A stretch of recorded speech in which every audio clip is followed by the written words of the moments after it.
Hi friends, இந்த வீடியோவில் நம்ம பார்க்க போகிற காலேஜ் தான் Asian college of engineering and technology. இந்த காலேஜுக்கு அட்டானமஸ் காலேஜா அல்லது டீம்டா? ஒருவேளை இந்த காலேஜை கவுன்சிலிங்கில் எடுத்திங்கன்னா ஆவரேஜான கவுன்சிலிங் கட் ஆஃப் எவ்வளோ வரும், என்னென்ன ஃபெசிலிட்டிஸ் இருக்குது, உங்கள் லொக்கேஷனுக்கு ஏற்ற மாதிரி இந்த காலேஜ் இருக்குமாங்கிறத பற்றின எல்லா டீட்டெயில்ஸுமே இந்த வீடியோவில் பார்க்க போகிறோம். வீடியோக்குள்ளே போகிறதுக்கு முன்னாடி நம்ம சேனலை நீங்கள் இன்னும் சப்ஸ்கிரைப் பண்ணாமல் பார்த்துட்டு இருந்தீங்கன்னா சப்ஸ்கிரைப் பண்ணிவிட்டு கூடவே அந்த பெல் ஐக்கானையும் கிளிக் பண்ணிக்கோங்க. அப்போ தான் நாங்கள் போடுற யூஸ்ஃபுல்லான வீடியோஸ் எல்லாமே உங்களுக்கு உடனுக்குடன் நோட்டிஃபிகேஷனில் வரும். வாங்க வீடியோக்குள்ளே போகலாம். Asian college of engineering and technology இந்த காலேஜ் 2013 எஸ்டாப்ளிஷ் பண்ணியிருக்காங்க. அண்ணா யூனிவர்சிட்டியால் அப்ளிகேட் ஆகி ஏஐசிடிஏ அப்ரூவ்டும் வாங்கியிருக்கு. அண்ட் இவங்களோட லொக்கேஷன் சரவணம்பட்டி, கோயம்புத்தூரில் இருக்குது.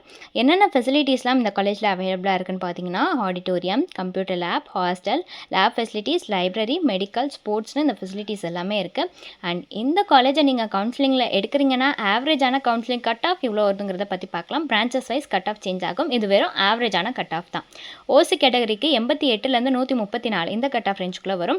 பிசிக்கு 86லேருந்து 104 கட் ஆஃப் ரேஞ்சுக்குள்ளே வரும். பிசிஎம்க்கு 88லேருந்து 108 இந்த கட் ஆஃப் ரேஞ்சுக்குள்ளே வரும். எம்பிசிக்கு 86லேருந்து 95 கட் ஆஃப் ரேஞ்சுக்குள்ளே வரும்.